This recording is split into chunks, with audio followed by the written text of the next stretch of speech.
ഇപ്പൊ നമുക്കറിയാം സാറേ, നരേന്ദ്രമോദി സർക്കാരിന്റെ ആദ്യ വരവിൽ നമ്മൾ കണ്ടു നോട്ട് നിരോധനം. പിന്നീട് നമ്മൾ കണ്ടു ആർട്ടിക്കിൾ 370 എടുത്തു കളഞ്ഞ് ഭാരതത്തിന്റെ സ്വർഗഭൂമിയായുള്ള കാശ്മീരിനെ തിരിച്ചു പിടിക്കൽ. അതല്ലെങ്കിൽ ഭാരതത്തിന്റെ എക്കാലത്തെയും ഒരു സുരക്ഷാ കേന്ദ്രമായിട്ടുള്ള നടപടി നിരോധനം എന്നുള്ളത് എടുത്തു പറയേണ്ടതുണ്ട്. അത്തരത്തിൽ നോട്ട് നിരോധനത്തെയും ഈ പറയുന്ന ആർട്ടിക്കിൾ 370 എടുത്തു കളഞ്ഞതിനെ രണ്ടിനെയും എടുത്ത് പറയുമായി ജീവിച്ചിരിക്കുന്ന ആളുകൾ അതല്ലെങ്കിൽ അത് ശേഖരിച്ച് അത് കൈയുദ്ധപരമായിട്ടുള്ള ആ ഒരു ചിന്തകൾ എന്നത് കൂടി എടുത്ത് പറയണ്ടേ സാർ? അതായത് നോട്ട് നിരോധനം നടന്നപ്പോൾ തകർന്നുപോയ ഒരു രാജ്യമുണ്ട്, പാകിസ്ഥാൻ. ഇന്ത്യയിൽ നോട്ട് നിരോധിക്കുമ്പോൾ പാകിസ്ഥാൻ എന്തിനാ തകരുന്നത്? കാരണം ഇന്ത്യയിലേക്ക് കണ്ടെയ്നർ കണക്കിന് കള്ളനോട്ടുകൾ അച്ചടിച്ച് കയറ്റുമതി ചെയ്ത് ആ പണം പാകിസ്ഥാൻ സമ്പാദിച്ചിരുന്ന ഒരു കാലഘട്ടം ഉണ്ടായിരുന്നു. ഇത് കൃത്യമായി മനസ്സിലാക്കിക്കൊണ്ടാണ് നോട്ട് നിരോധനം ഉണ്ടാക്കിയത്. അപ്പോൾ സാമ്പത്തികമായി പാകിസ്ഥാനെ തകർത്തു. ഒപ്പം തന്നെ പാകിസ്ഥാന്റെ കണ്ടെയ്നർ നോട്ട് കൊണ്ടുവന്ന് കേരളത്തിൽ ഭൂമിക്ക് വില കൂട്ടി, കെട്ടിടത്തിന് വില കൂട്ടി, സകലത്തിനും വില കൂട്ടിയ മാഫിയ സംവിധാനങ്ങൾ, അതായത് ഇസ്ലാമിക തീവ്രവാദി മാഫിയ സംവിധാനങ്ങൾ, അവർക്കും വേരറ്റുപോയി, പ്രവർത്തനം നിലച്ചുപോയി ഈ രംഗത്ത്. കോൺഗ്രസ് പാർട്ടി പറയുന്നുണ്ടായിരുന്നു ഇലക്ഷന് പ്രചരിപ്പിക്കാൻ പണമില്ല.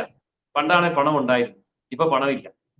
ഇങ്ങനെ സാമ്പത്തിക രംഗത്തെ ഒരു വലിയ ശുദ്ധീകരണമാണ് നോട്ട് നിരോധനത്തിലൂടെ നടന്നത്. അതുപോലെ തന്നെയാണ് GST, സാമ്പത്തിക ശാക്തീകരണമാണ്. ആ GST എന്ന് പറയുന്നത് 42 നിയമങ്ങൾ ഇല്ലാതാക്കി ഒറ്റ നിയമമാക്കി കിട്ടുന്ന നികുതി പപ്പാതി കേന്ദ്രവും കേരളവും വീതിച്ചെടുക്കാൻ തീരുമാനിച്ചു. സംസ്ഥാനങ്ങൾക്ക് അതിന്റെ പങ്ക് പകുതിയായിട്ട് കൊടുത്തു. ഇന്ന് നമ്മൾ സാമ്പത്തികമായിട്ട് ഉയർത്തെഴുന്നേറ്റ് വന്നിരിക്കുകയാണ്. ഇതിനെയും എതിർത്തു. അപ്പോൾ ആദ്യം നോട്ട് നിരോധനത്തെ ഇന്ത്യക്കകത്തുള്ള കമ്മ്യൂണിസ്റ്റ് മുതൽ കോൺഗ്രസ് വരെയുള്ളവർ എതിർത്തു. ഇവിടുത്തെ മാധ്യമങ്ങൾ മഹാഭൂരിപക്ഷം പേരും അതിനെ എതിർത്തു. അതുപോലെ ഓരോ ഭരണപരിഷ്കാരങ്ങൾ വരുമ്പോഴും എതിർത്തുകൊണ്ടിരുന്നു. 370 വകുപ്പ് എടുത്തു കളഞ്ഞാൽ ഇന്ത്യ കത്തും, അതായിരുന്നല്ലോ പ്രചരണം. മുസ്ലാമിക രാജ്യങ്ങൾ ഒറ്റക്കെട്ടായി നമുക്ക് എണ്ണ തരുന്നത് നിരോധിക്കും, അതായിരുന്നല്ലോ പ്രചരണം. പക്ഷെ എന്താ സംഭവിച്ചത്? ഒരു ചുക്കും സംഭവിച്ചില്ല.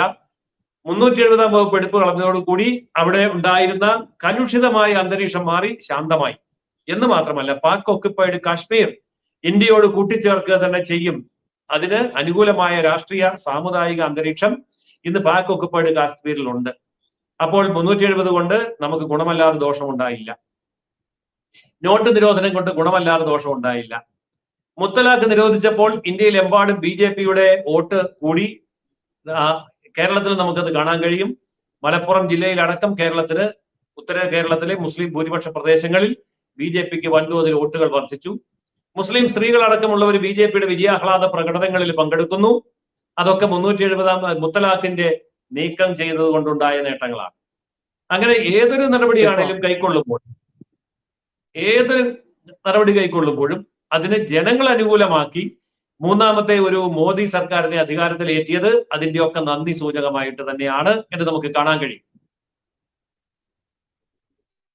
ഇപ്പൊ സാറ് മലപ്പുറത്തെ പരാമർശിച്ചത് കൊണ്ട് എന്റെ ജില്ല മലപ്പുറമാണ്. പക്ഷെ എന്റെ മണ്ഡലം വയനാട് മണ്ഡലമാണെങ്കിൽ പോലും ഞാൻ മലപ്പുറം ജില്ലാ സ്വദേശിയാണ്. അപ്പൊ ഞാൻ ഡോക്ടർ അബ്ദുൽ സലാം സാറിനെ നേരിട്ട് ഇന്റർവ്യൂ ചെയ്ത അദ്ദേഹം എന്നെ നേരിട്ട് ഇൻവൈറ്റ് ചെയ്ത് ഇന്റർവ്യൂ ഒക്കെ ചെയ്തിരുന്നു. ഞാനത് ഒരു നീളം കൂടിയ ഇന്റർവ്യൂ ഒക്കെ ചെയ്ത് പബ്ലിഷ് ചെയ്തിരുന്നു. ഒരുപാട് ആളുകളിലേക്ക് എത്തിയൊരു വീഡിയോ ഒക്കെ ഉണ്ടായിരുന്നു.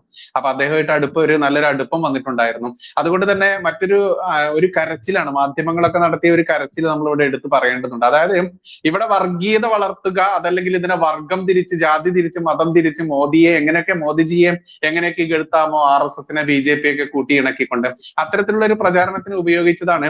ഒരു മുസ്ലിം മന്ത്രി പോലും ഇല്ല, ഒരു മുസ്ലിമിനെ പോലും മോദി പരിഗണിച്ചില്ല എന്നുള്ളത്. അപ്പോൾ സത്യത്തിൽ എനിക്ക് ഡോക്ടർ അബ്ദുൽ സലാം സാറിനൊക്കെ അദ്ദേഹത്തിന്റെ മുഖം എന്റെ മനസ്സിൽ ഇങ്ങനെ തെളിഞ്ഞു വന്നു. ജയിപ്പിച്ചാലല്ലേ പരിഗണിക്കാൻ പറ്റൂ എന്നുള്ളത്. എങ്ങനെയാണ് സാർ ആ ഒരു ആരോപണത്തെ സാർ കാണുന്നത്? അതായത് കേന്ദ്ര ഗവൺമെന്റില്, BJPയുടെ കേന്ദ്ര ഗവൺമെന്റില്, അത് വാജ്പേയി ഗവൺമെന്റ് മുതൽ ഇങ്ങോട്ട് നമുക്ക് മുസ്ലിം മന്ത്രിമാരെ കാണാം. ഷാനവാസ് ഹുസൈൻ, മുക്താർ അബ്ബാസ് നഖ്വി അടക്കമുള്ള ആൾക്കാര് അന്ന് എങ്ങനെയാണ് കേന്ദ്രമന്ത്രിസഭയിൽ എത്തിയത്? ഇവിടുത്തെ മുസ്ലിം ഭൂരിപക്ഷ പ്രദേശങ്ങളിൽ കൊണ്ടുപോയി നിർത്തി മുസ്ലിങ്ങൾ വോട്ട് ചെയ്ത് വിജയിപ്പിച്ചതല്ല. അപ്പോൾ അങ്ങനെയുള്ള ആൾക്കാര്, ഇത് ഞാൻ 1-2 കേന്ദ്രമന്ത്രിസഭയിൽ പറഞ്ഞു. ഇപ്പോൾ പോലും യോഗി ആദിത്യനാഥിന്റെ മന്ത്രിസഭയിൽ ജനങ്ങൾ തിരഞ്ഞെടുക്കാത്ത മുസ്ലിങ്ങളെ അവിടെ മന്ത്രിമാരാക്കിയിട്ടുണ്ട്. എല്ലാ സംസ്ഥാനങ്ങളിലുമുണ്ട്. ഇനി ഈ ചോദ്യം ചോദിക്കുന്നവരോട് നമുക്ക് ചോദിക്കേണ്ട ചോദ്യം ഇതാണ്: അങ്ങനെയാണെങ്കിൽ നിങ്ങൾ ഇത് ആഗ്രഹിക്കുന്നില്ല, അതായത് ഈ രാജ്യത്തെ മുസ്ലിങ്ങൾ മോദി മന്ത്രിസഭയിൽ ഒരു മുസ്ലിം മന്ത്രി ഉണ്ടാവണമെന്ന് ആഗ്രഹിക്കുന്നില്ല എന്ന് മാത്രമല്ല, മോദി മന്ത്രിസഭയിൽ ഒരു മുസ്ലിം ഉണ്ടാകരുത് എന്ന് ആഗ്രഹിക്കുന്നവരാണ് ഇന്ത്യയിലെ മുസ്ലിങ്ങൾ. ഉദാഹരണം കേരളം.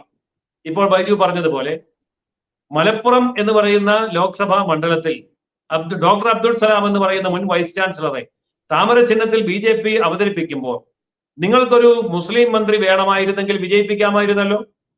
അങ്ങനെ വിജയിപ്പിച്ചിരുന്നെങ്കിൽ ഇന്ന് ഡോക്ടർ അബ്ദുൾ സലാം കേന്ദ്രമന്ത്രി ആകുമായിരുന്നല്ലോ, മുസ്ലിം മന്ത്രി ആകുമായിരുന്നല്ലോ. അപ്പോൾ മുസ്ലിങ്ങൾക്ക് മുസ്ലിം മന്ത്രി പോലും വേണ്ട, നരേന്ദ്രമോദിയെ പരാജയപ്പെടുത്തിയാൽ മതി. അതുകൊണ്ട് നരേന്ദ്രമോദി മന്ത്രിസഭയിലേക്ക് വരുമായിരുന്ന മുസ്ലിം സ്ഥാനാർത്ഥികളെ പരാജയപ്പെടുത്തിയതിനു ശേഷം ഞങ്ങൾക്ക് മുസ്ലിം മന്ത്രി ഇല്ല എന്ന് പറയുന്നത് സ്വന്തം അച്ഛനെ കൊന്നിട്ട് കോടതിയിലെത്തുമ്പോ വധശിക്ഷയ്ക്ക് വിധിക്കപ്പെട്ട ആ മകനോട് കോടതി ചോദിക്കുന്ന ഒരു ചോദ്യമുണ്ട്, അവസാനമായി എന്തെങ്കിലും പറയാനുണ്ടോ? അപ്പൊ അവസാനമായിട്ട് അവൻ പറയുന്നത്, ഞാൻ അനാഥനാണ്, അതുകൊണ്ട് എന്നെ വെറുതെ വിടണം. ഇവനെ അനാഥനാക്കിയത് അവൻ തന്നെയാണ്, അവനാണ് അവന്റെ പിതാവിനെ കൊന്നത് എന്ന് പറയുന്ന പോലെ ഇവിടുത്തെ മുസ്ലിമാണ് മുസ്ലിം മന്ത്രിമാരെ ഇല്ലായ്മ ചെയ്തത്. എന്നിട്ട് പിന്നെ ഇത് പറയാനുള്ള യാതൊരു യോഗ്യതയും ഈ ചോദ്യം ചോദിക്കുന്ന ഒരാൾക്കും ഇല്ല.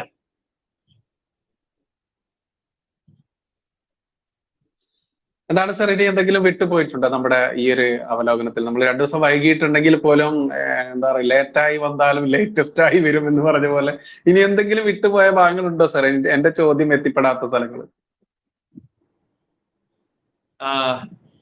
അങ്ങനെ പ്രത്യേകിച്ച് ഒന്നും എനിക്ക് തോന്നുന്നില്ല.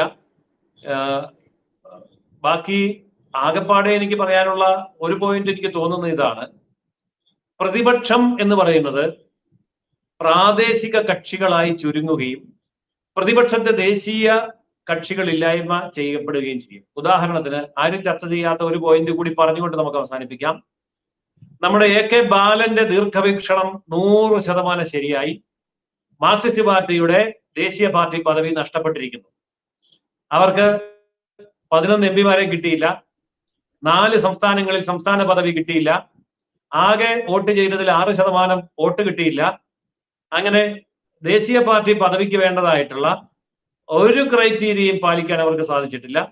അതുകൊണ്ട് ഇനി പ്രഖ്യാപനം വരാൻ മാത്രമേ കാത്തിരിക്കേണ്ടതുള്ളൂ. CPIയുടെ ദേശീയ പാർട്ടി പദവി നഷ്ടപ്പെട്ട് അവര് മറ്റ് സംസ്ഥാനങ്ങളിൽ എയർ കണ്ടീഷൻ ചിഹ്നത്തിൽ മത്സരിക്കുന്നത് പോലെ CPMന്റെ ദേശീയ പാർട്ടി പദവി നഷ്ടപ്പെട്ട് AK ബാലൻ അപേക്ഷ കൊടുത്തിരിക്കുന്ന ഈനാമ്പേച്ചി, മരപ്പട്ടി, എലിപ്പട്ടി ചിഹ്നങ്ങൾ ഉടൻ തന്നെ അനുവദിച്ച് കിട്ടും. ഏതായാലും അതിന് ഉള്ള ഒരു നാളുകളാണ് ഇനി വരാൻ പോകുന്നത്.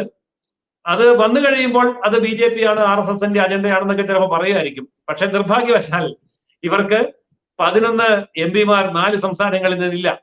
4 സംസ്ഥാനങ്ങളിൽ സംസ്ഥാന പാർട്ടി പദവിയില്ല. 4 സംസ്ഥാനങ്ങളിൽ വോട്ട് ചെയ്തതിൽ 6% വോട്ട് കിട്ടിയിട്ടില്ല. അപ്പോൾ തന്നെ ദേശീയ പാർട്ടി പദവി നഷ്ടപ്പെട്ടിരിക്കുന്നു. ഇനി അതാണ് ഇതിന്റെ ഒരു ഭാരതവാക്യം പോലെ അവസാനം പറയാനുള്ള പോയിന്റ്.